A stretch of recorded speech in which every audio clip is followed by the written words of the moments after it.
How's it going, everyone? It is Drago. We're back with another chapter of Fairy Tale 100-Year Quest, Chapter 93, The Sixth of the Five Dragon Gods. The cover page for this week has the whole 100-Year Quest team. You got the whole team on this cover, and Natsu, I presume that's like all of his flames going around the border of the whole like cover art, which we are getting into some fights. So imagine like seeing that like staring right at you, about to like come at you and fight you. This cover is very, very cool. I wonder if this was supposed to be colored. I thought I saw something about there was supposed to be colored pages coming up here, but I don't know if that was for like Eden Zero or this. But either way, for 100-Year Quest covers, this might be one of my favorites that they've done so far. I really like this cover. So picking up with the actual chapter, we left off with the revelation that there's actually 6 dragon gods instead of 5. And you get the whole group here wondering like, what? That doesn't make sense. Why did you say 5 dragon gods, but there's actually been a 6th this whole time? Which notable things out of this whole conversation, because there's a lot of conversations going on at once right here. I like that Natsu is trying to teach Wendy math. That is grade A stuff right there. Pretty much all this just boils down, and even Happy says at the end here, like, why were you saying there's 5 dragon gods, but there's actually 6? Like, this makes 0 sense. Which Elfin there really just is like, I do not care. He's like, I'm head out, and he just starts to fly away as the dragon. They said that Diablos wasn't involved in the previous chapter, so the whole team here is like, why don't you just take us with you for backup? And, you know, that convinces them to take him with, and they start zooming out of there. So on this trip, while they're flying, there's a lot of dialogue, there's a lot of conversations going on here. So he starts off by saying there was originally 6 dragon gods, but then one of them died. So then it became 5, which Happy and Carla were like, didn't you just say it was sleeping, but then now you're saying it died? With the clarification here, I think he is actually saying it probably did fully die, this dragon, but then its remains are in this, labyrinth, and then Diablos is going there to probably try and eat those remains to get its power. They give a name for the 6th dragon god. I'm going to try and pronounce this correctly. Dragonification, but he calls him the weakest of the 6 dragon gods, and he was only weak compared to the other dragon gods, but like probably next to like just a regular dragon, he was like super duper powerful, which he said 100 years ago that he successfully defeated him, but in exchange for that he said he gave up his heart, so the other dragon like ate it while he killed him. Which I like how Gray and Lucy immediately know, like, if he ate your heart, how are you alive? Like, this is like, they're like, what? This makes 0 sense. And like Natsu's like, oh, that's great, old man. And then it like slowly realizes for Natsu, like, wait a second, you need your heart to live. Oh my goodness, how are you alive? Which you get some more Dragon Slayer lore here. He said it's like a side effect of the Dragonification like process, like from a Dragon Slayer's body turning into a dragon. And that it's not just their outward appearance that changes, but it's also their organs as well. Now, I would have bought this whole thing of like he got his heart devoured, and then, okay, he should have been dead. The Dragonification process like kicked in, and then he became a dragon, and then maybe replenished his organs. At this thing, he said he was already a dragon. If in that case, if you can take out like any organ or any part of a dragon, they can just regen it somehow. Shouldn't like Igneal be alive then? Like, yes, he had half his body like ripped away, but like if you just give that time, would he be alive then? So you get the characters talking about it a bit more, and like Gray's like, that's pretty gross that you like probably grew another heart. And he clarifies it more. He's like, no, my body became a body that did not need a heart. This is just like throwing so many plot holes. If dragons' bodies can just adapt to like you take out their heart, well then now their body adapted to not having a heart. Because then it's like, how did Igneal and all these ones die then if they have like this broken regen ability like this? Which Natsu's like just pretty much like, oh, that's cool, old man. And like Lucy's just like, dude, you do not get this. This guy needs a heart to live.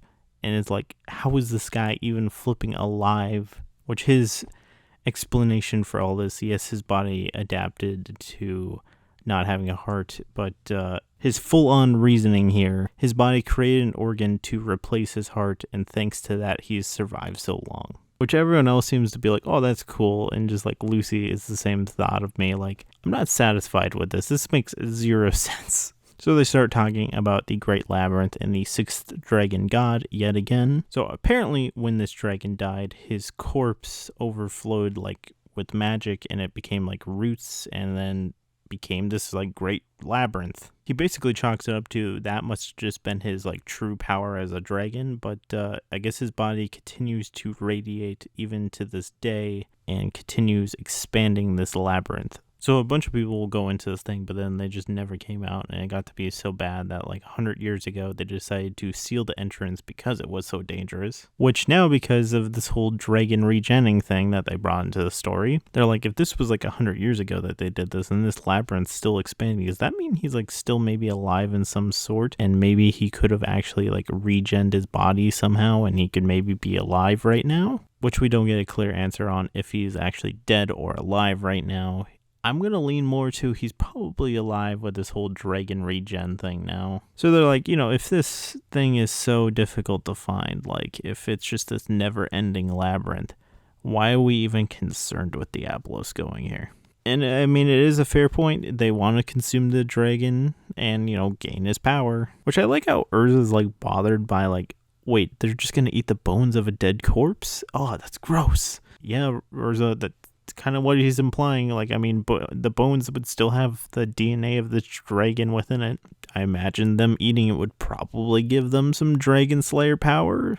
The sixth dragon god here is the earth dragon god, and that its power is still persisting even after death. So, like, if Diablos got their hands on that could be really scary. And also, a side thing of why he's also terrified that they're going there is his own heart is still in that labyrinth, and if they eat that, they would probably get his powers as well. Which is interesting, because he said that, yes, his heart got eaten, but it couldn't be digested because it was covered in some kind of spell. I don't know why the flip you would put a spell on your own heart, but as he's getting closer, he can feel his old heart beating, which I imagine is probably a pretty gross feeling, which he's starting to get real worried. If he can feel his old heart beating, that means it still exists and that Diablos can get their hands on it. And you learn what kind of dragon slayer this guy is, and he is the Law Dragon.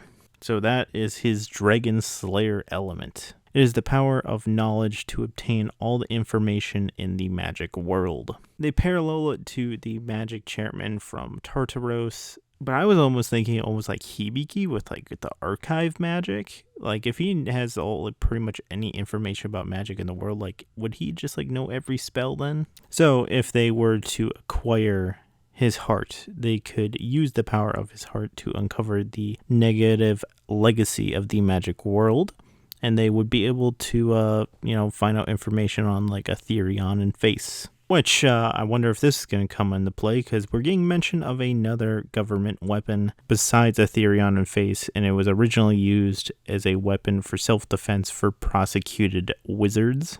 And he just does not want to tell him about it. He's like, I don't want to freaking speak of that negative legacy. You don't need to know about it. Which I feel like just that offhand mention of it, it's going to come into play here soon enough. Which, not soon, everyone. They're fired up to go. He's like, you can count on us. And the Great Labyrinth is starting to come into sight. I really want to know why they're here.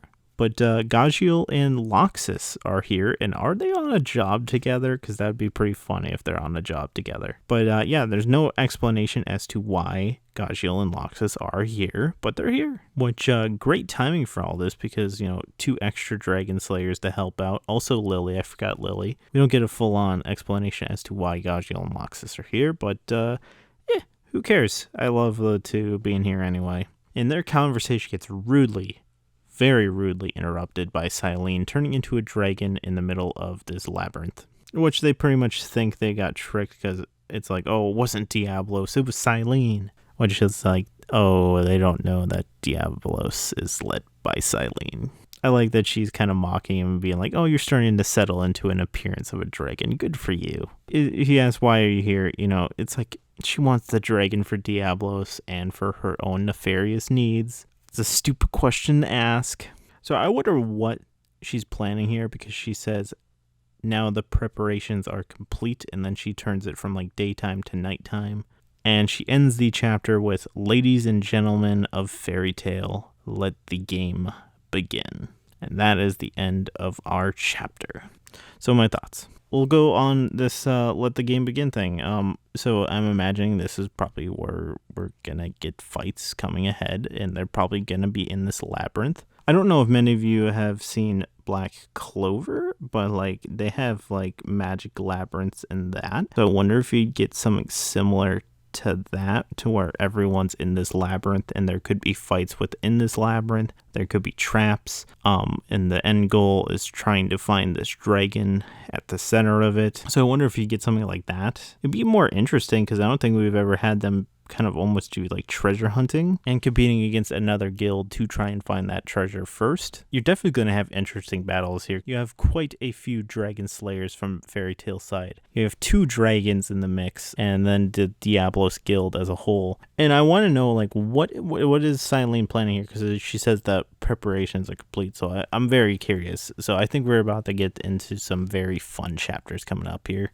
Now, I really don't like the whole basically making dragons immortal thing of, oh yeah, he got his heart ripped out, but his body just like figured out how to adapt without it, because that really throws a wrench into like Acnologia killing off every dragon. Like if they can just regen themselves, like why was Acnologia that big of a problem? It'd be like with Igniel. Yes, he had half his body like ripped in half by freaking Acnologia, but like could you just like patch that up and his body would adapt then with this new revelation? Like they just didn't give Igniel enough time to regen. And then with Acnologia, he had his arm ripped off. Why wasn't his arm just like regenning then? Irene, she killed herself. She would be the most similar to Elfensair because she was a dragon slayer that became a dragon. So her committing suicide, shouldn't her body have just adapted then?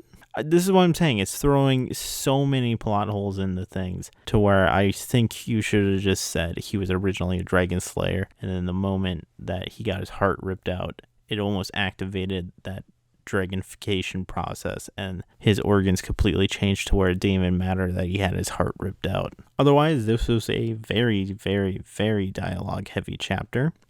Leave your comments below what you think of things. Otherwise, thank you for watching, and this is Drago signing out.